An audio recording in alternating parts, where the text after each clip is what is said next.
Hello, everyone, and welcome to Pop Culture Spread, our fun and weekly movie and streaming news show with a twist. If you're new to the channel, welcome. My name is Rick. Hit that like and subscribe button. Also, hit that notification bell. We would really appreciate it. Also, remember you can hear us on audio podcast on Spotify, Apple, Amazon, and where all good podcasts are found. Check out our merch store. All the links are down below. Joining me on the show, as always, he's the other half of Pop Culture Spread and my good mate, VHS Jace. How are you? Mate, I am good. I am very good. I am very keen to talk about some pretty interesting stories we've got lined up this week, mate. We do have some very interesting stories this week. It's been a bit of an odd one this week. But you know what, guys? Let's get into it, Jace, because we've got so much to talk about. Let's talk big news.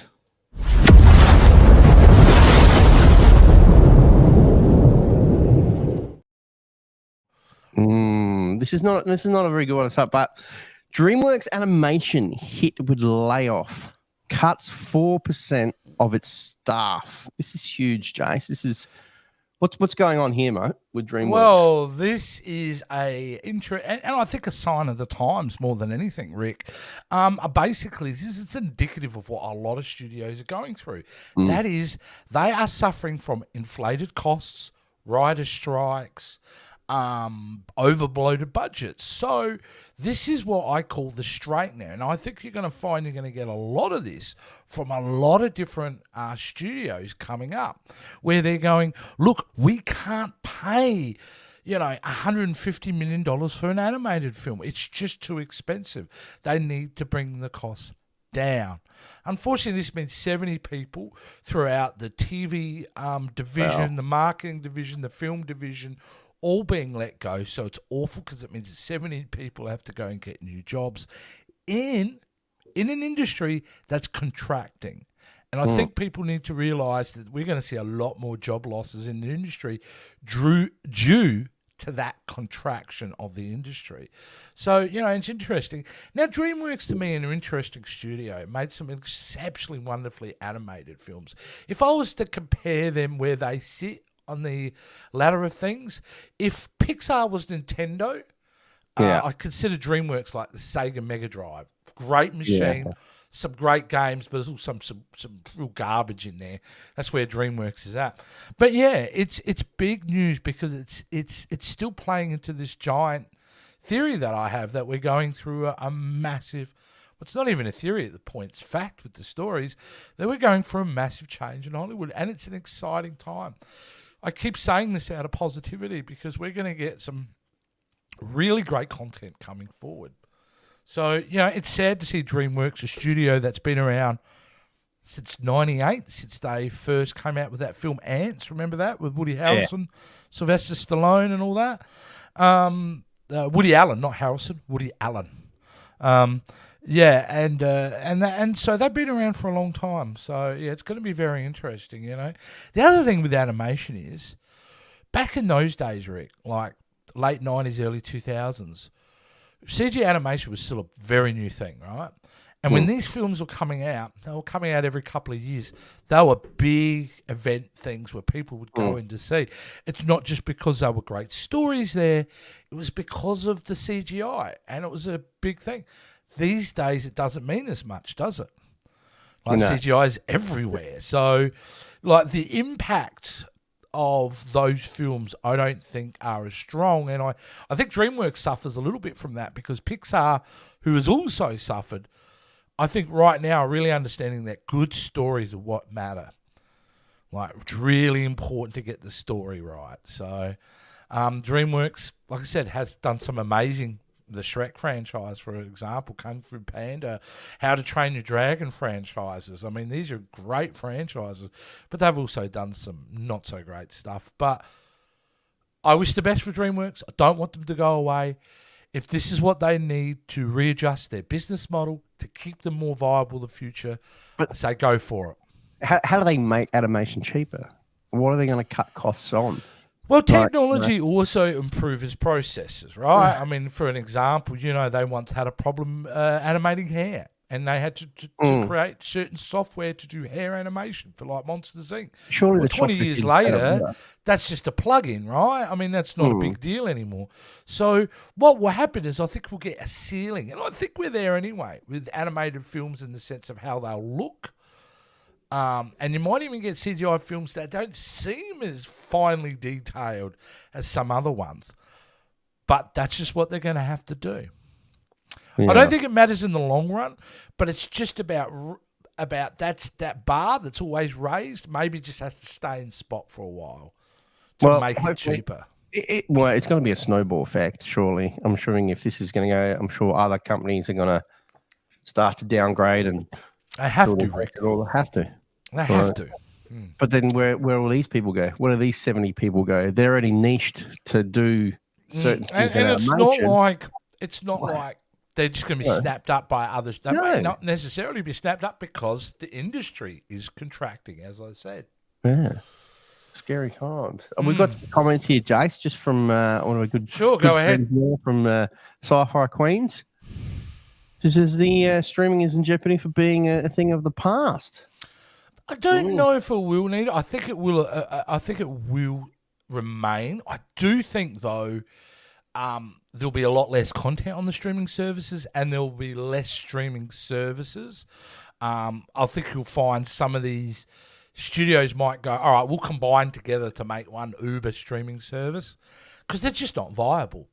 Like, you know what I mean? I mean, the reason like this contracting has happened is based upon the fact of, especially in the last 5 years, the over-bloated expenditure on streaming services and the content on there.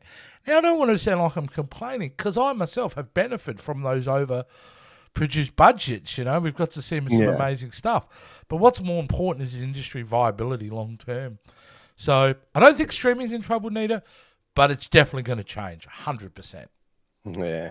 All right, mate. Let's get into what's in other news.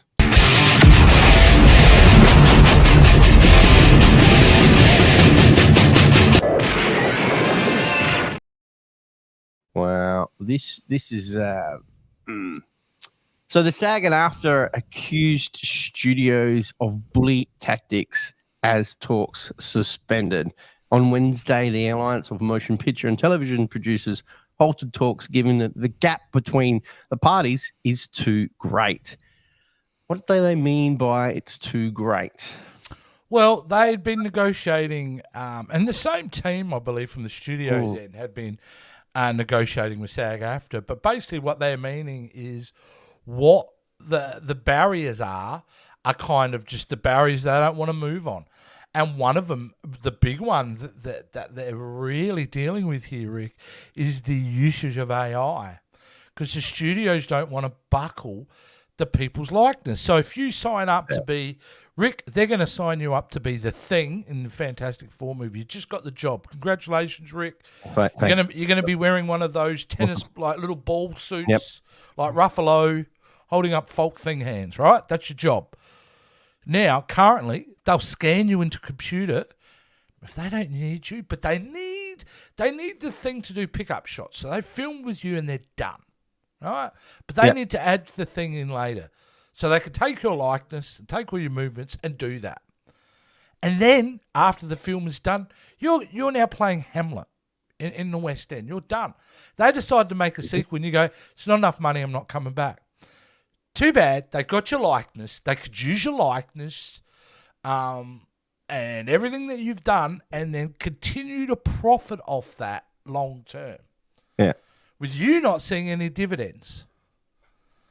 So that's a problem, correct? That's a big problem because it is basically taking money out of the pockets of performers. Yeah. And it's wrong.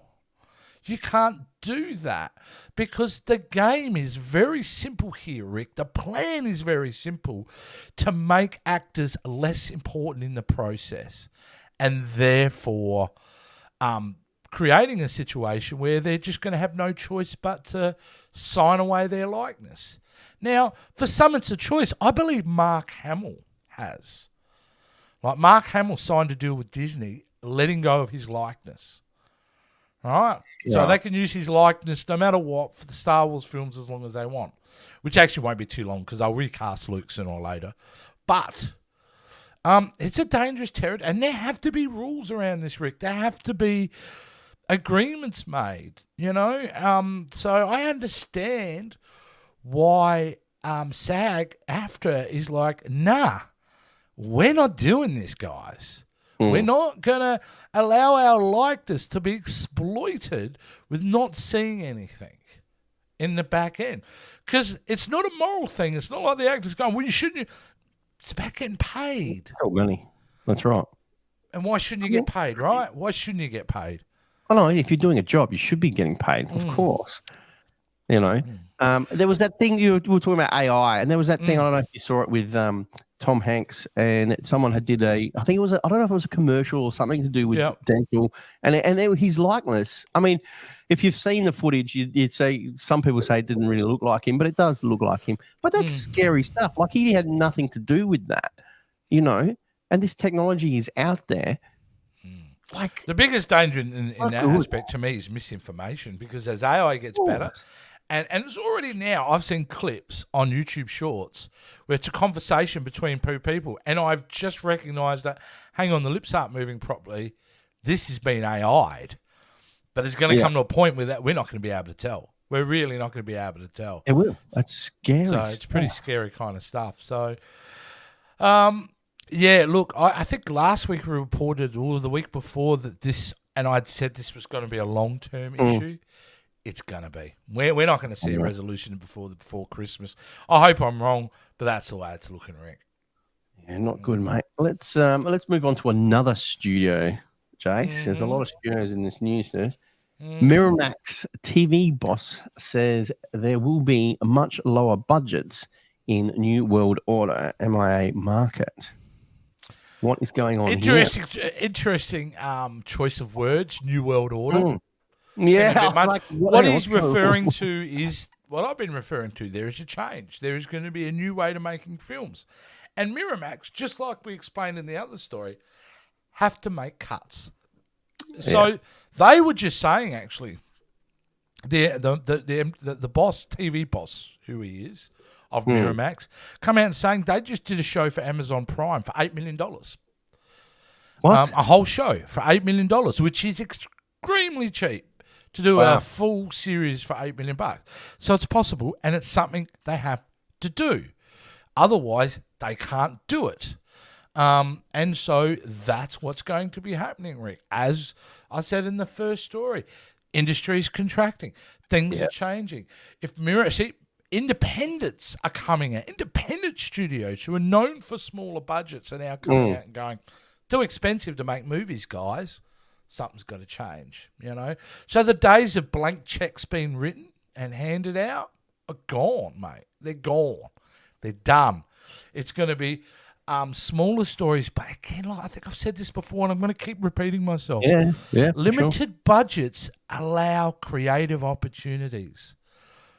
You think of some of the classic films that we love, then all of them generally don't have enough money, and then they have to come up with solutions how to make it look as real as possible on set. And I reckon the audience is ready to see more practical effects, lower budget, more interesting character-driven stories. I think the audience is ready. We've come off 20 years of nothing but blockbuster after blockbuster. The audience is ready for a change, and the time is dictating that changes now. Viva the film revolution. Right. The New World Order, Jace. I think that's a bit much. I wasn't just about to say. I don't know, maybe... they do say Hollywood is run by the Illuminati, so maybe. I don't know. Well, Nina says it's the wording New World Order gives me the creeps. It's a real weird term to use, right? It's very dramatic, I think, anyway. So anything to sell. Anything to sell. Let's move on to obviously a studio that everyone knows. Let's go to some MCU stuff, Jace. We're talking to Daredevil news. I'm excited about this one. The series. We've got two stories which will roll into one. But the first one is Daredevil Born Again. Michael Gandolfini's character for the upcoming MCU show has been revealed, which is really, really exciting. I'm super excited about this because I'm a big fan of The Sopranos, and obviously when James Gandolfini had passed away, and obviously his son took over and that project when they did the Many Saints of New York, which was fantastic.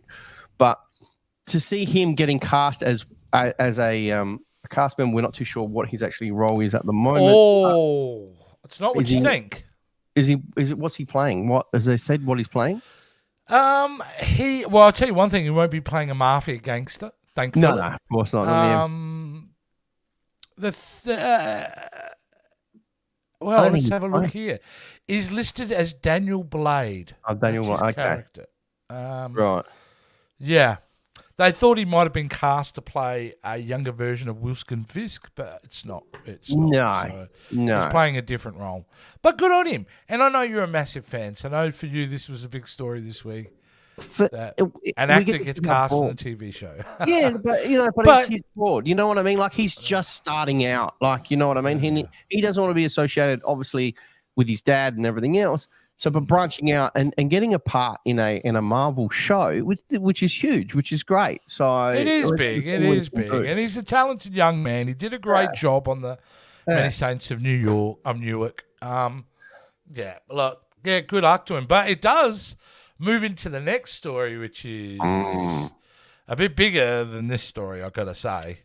Daredevil Born Again undergoes complete retooling after Kevin Feige and Marvel execs were displeased with the direction of the show. This is actually good news, I'd say. It is and it isn't. It is and it isn't. And can I give you why I think it is and I think it isn't?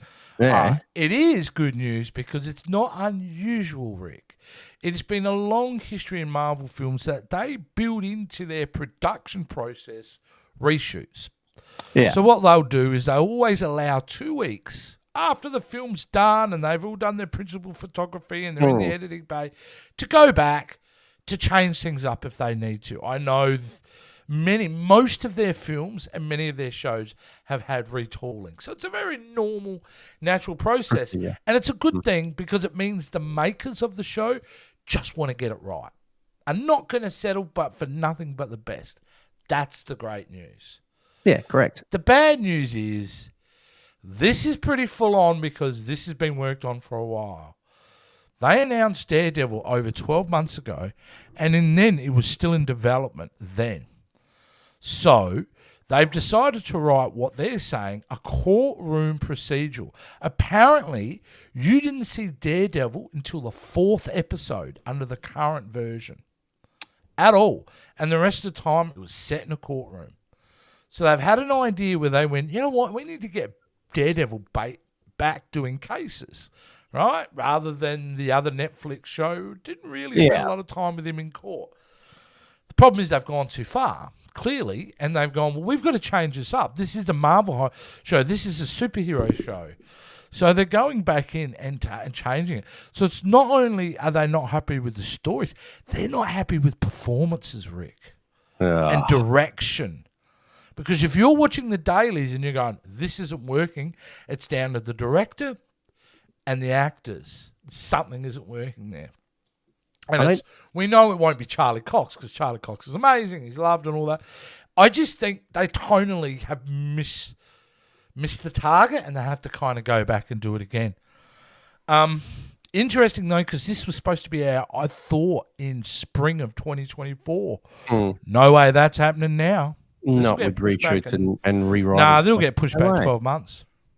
But I mean, do fans really want to see Charlie Cox in the courtroom for the whole season? You know what I mean? I think people want to see. No, we want to see some court cases. I think what we want to see is your typical kind of, maybe the episode starts with him, delivering his final speech in a court case, and then it goes off into a story.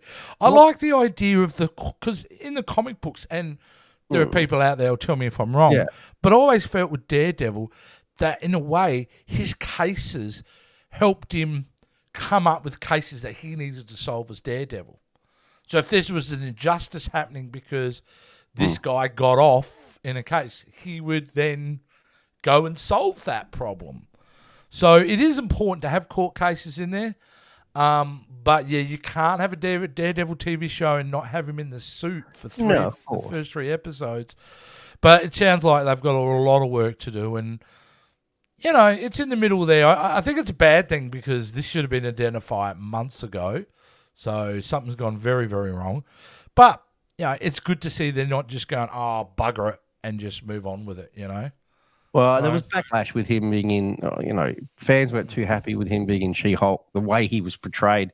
Are they going to have that style, in there? I mean, because they're comparing it to that other, Daredevil series, which was phenomenal, which I really enjoyed. But, yeah, they need to do something. Marvel really Well, they wanted to lighten up Daredevil a little bit, and I think that was the right move, and I enjoyed his appearances in She-Hulk.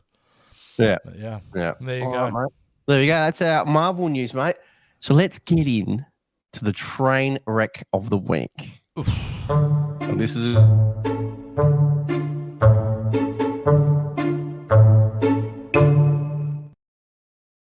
wow, our good mate Gerard Butler. Butler, that's sexy Scottishman. And the ladies. Sarah Butler and Olympus Has Fallen producers settle a $10 million profit battle.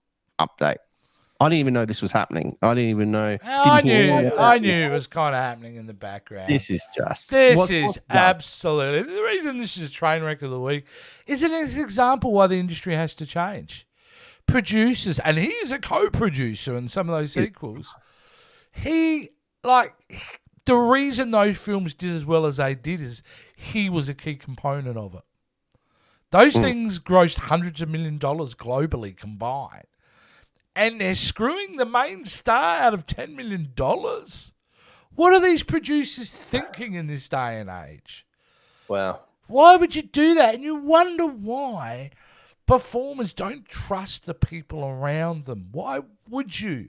When you go in and you make a very successful franchise, I'm not saying they're the best films in the world, because they're not, but a very successful franchise, and then you go ahead and you keep 10 million. It's not 10 grand, dude.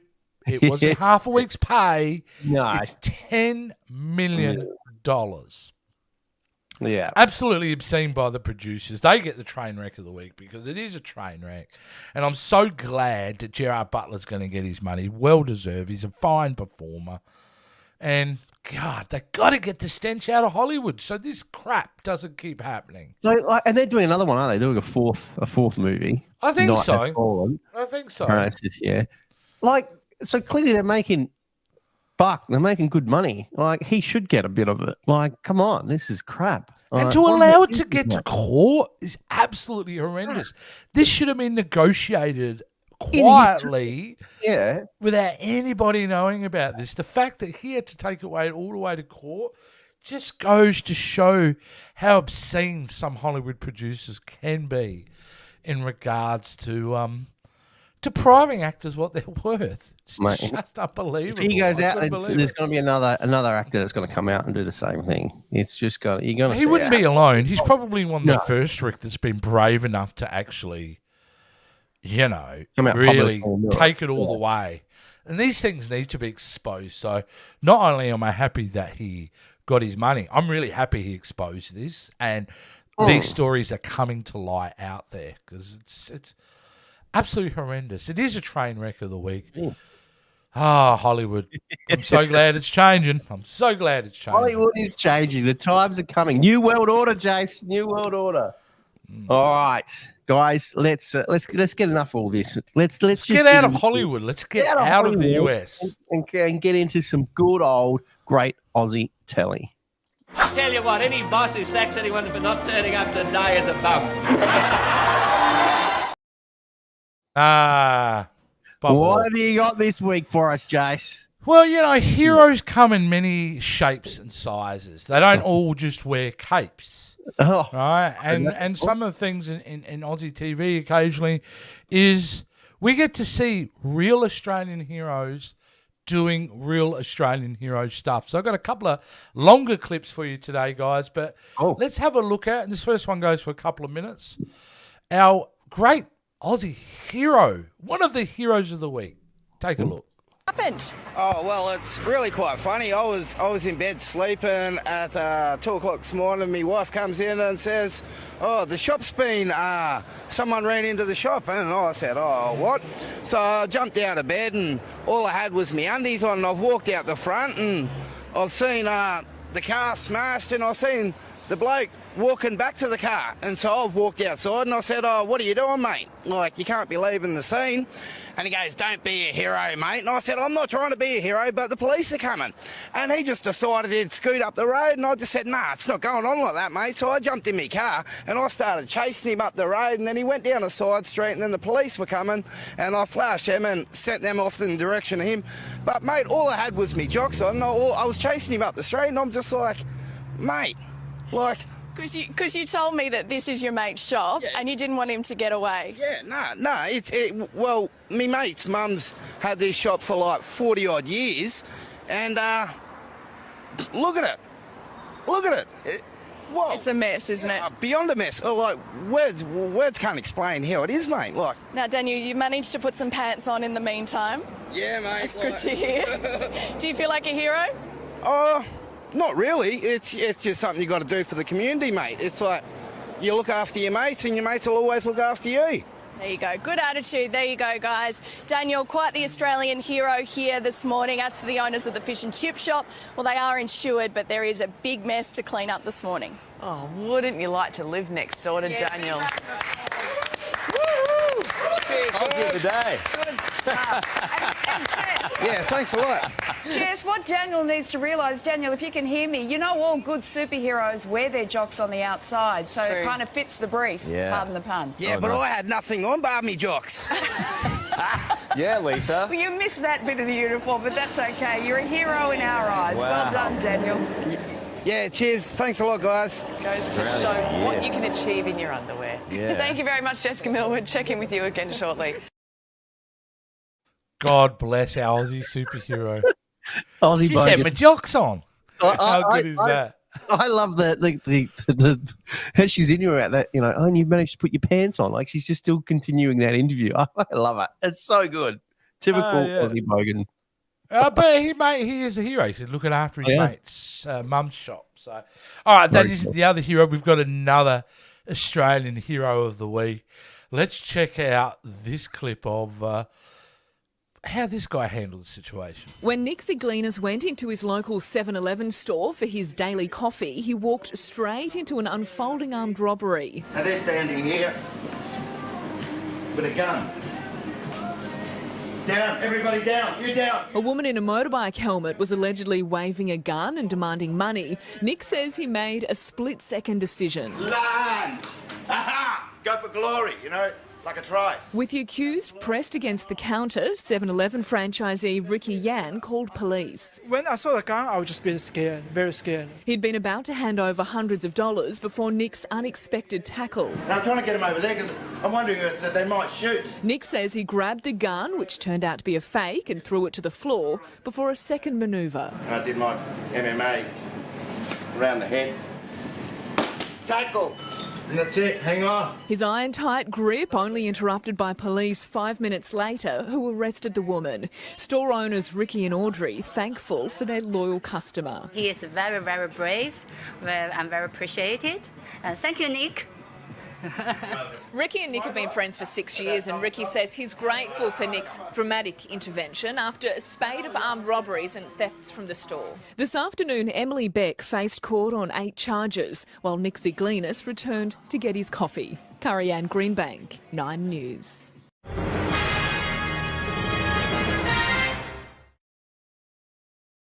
Now, if you're going to do a reenactment, that's how you do a reenactment.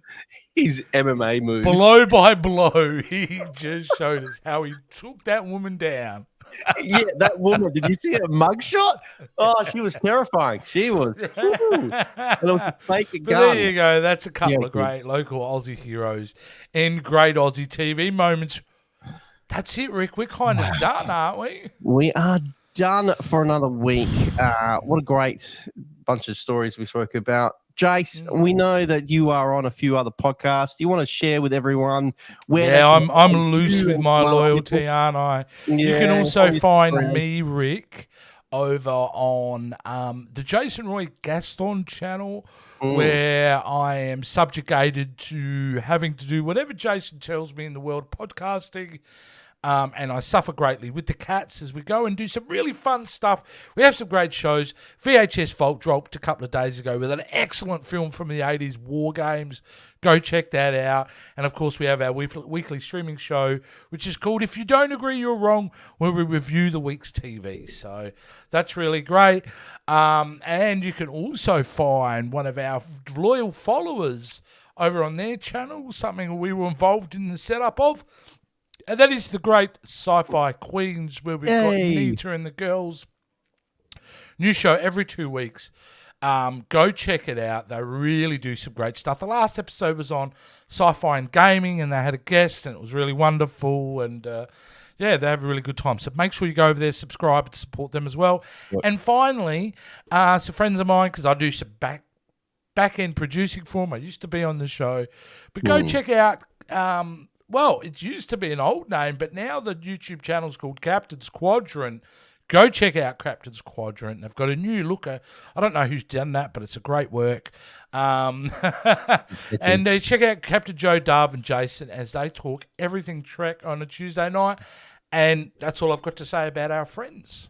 Done. Well, that's it, guys. And you can catch myself on the channel as well, doing some whole heap of trailer reactions. And we got always a whole backlog of catalog as well. You're busy. You're busy with those trailer reactions, 100%. That's it, guys. Well, thank you so much for joining me, Jace. It's been a pleasure as always. Thank you, buddy. And we will see everyone next week. Bye for now. See you next week. Thanks for watching the Pop Culture Spread YouTube channel. Please don't forget to like, subscribe, and ring that notification bell. Also, don't forget to follow us on all our social media platforms. And if you're looking for some quality wear, don't forget to check out our merchandise store, available right now.